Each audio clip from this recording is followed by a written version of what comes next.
Hiring an astrologer is not so different than hiring a counselor, therapist, psychologist, whatever. Disclaimer, I am not saying that an astrologer ever operates as a therapist, counselor, psychiatrist. While many do have degrees and certification in these things, not all do. So I am not saying that that's what they are. That's the disclaimer.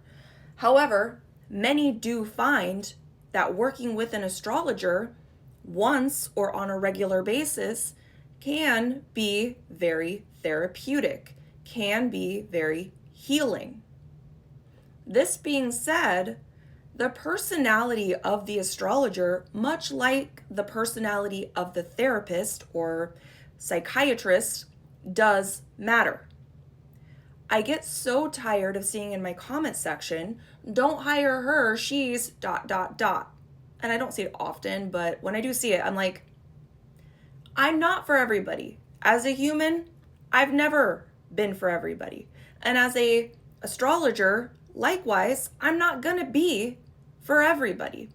I'm blunt. I am honest. I am realistic.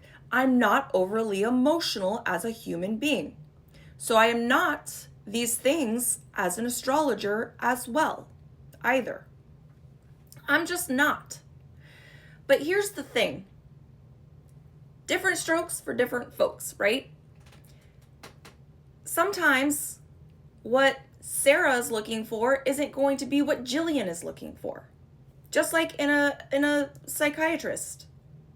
And further, sometimes what Sarah is looking for in this phase of life may not be what Sarah is looking for in that phase of life. And I'll use an example. I know somebody whose childhood was a little rough and required therapy. After 10 years of going to therapists that do the, oh, and what do you think about that? And, oh, I'm so sorry that happened. And, oh, well, maybe you should journal about that. All of those really comforting, holding space for kind of techniques that a lot of therapists use. This person found that she wasn't progressing in her healing, that she was still repeating the same cycles that were likely a result of having gone what she'd been through. She needed something different. She needed the therapist that most people would say therapists should not be like. She needed the therapist that was like, no, bitch, no. You're saying the same things week after week after week, and you are the one that are repeating your own cycles. And you're blaming this when you have the opportunity to change it whenever you want. And that sounds very harsh when you're sitting across from somebody where you're typically used to having that person coddle you and hold you like a baby. But it was exactly what she needed. That person was able to, in 2 years, overcome so much that she had not been able to overcome in the previous 10 years of therapy. And this person was abrasive. He was also a Capricorn. I'm a Capricorn moon, so it kind of makes sense. At some point, I wound up getting this person's information and also using this person as a therapist. And it was very abrasive. It was very jarring. It was very uncomfortable. But at the end of the day, it was exactly what I needed in that moment as well. Because here's the thing. People tend to get really good at circumventing certain situations so that they don't have to deal with what they really need to deal with. And when your therapist is being super sweet and tiptoeing around you and walking on eggshells during the session to keep from triggering you, you're not healing. What you need is someone to come and just take a baseball bat to your box of shame, to your box of heartache, to your box of things to heal, and just fuck it all up. Break it all up and make you put it all back together. Sometimes that's what you need. Sometimes that's what someone needs all the time. Sometimes that's what somebody needs some of the time. Now, this person is no longer working with this therapist. They did retire. And ultimately, that was kind of fading out anyway because she was entering a new chapter in her life because she'd been able to heal the old chapter of her life.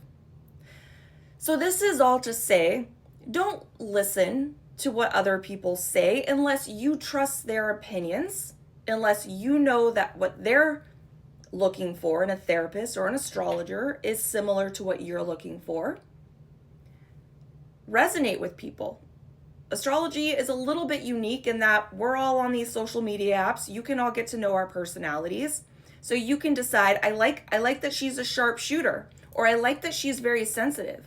I like that she holds space. I like that she calls people on their shit. And you can pick whoever you want to hire. Whether you work with them once and it winds up being exactly what you needed, and so you work with them again and again, or whether you work with someone once because you liked their personality, but ultimately, like when face to face, it made you uncomfortable or you didn't like it, and so you never work with them again. It may take you 2 or 3 times to find that astrologer that you want to continue to work with. And astrologers are somebody that you would want to work with on a regular basis. I'm not saying every single week. I'm not even saying every single month, although some do. Sometimes it's every 6 months. Because there's a lot that goes on. And in an hour, an astrologer cannot unpack the entirety of, your psychology, your life, your lessons, your karma. Like, it's too much. So this is all to say, if I'm your cup of tea, great. Send me a message. We can get you booked in. We can work together. If I'm not, also great. Not a problem. We don't need to leave snarky comments in comment sections. Just move along and understand that everybody is in a different place at any given point in their lives. And there's always a place for everybody. So that's what I have for you in this video. I hope that helps, and I'll see you guys next time. Bye.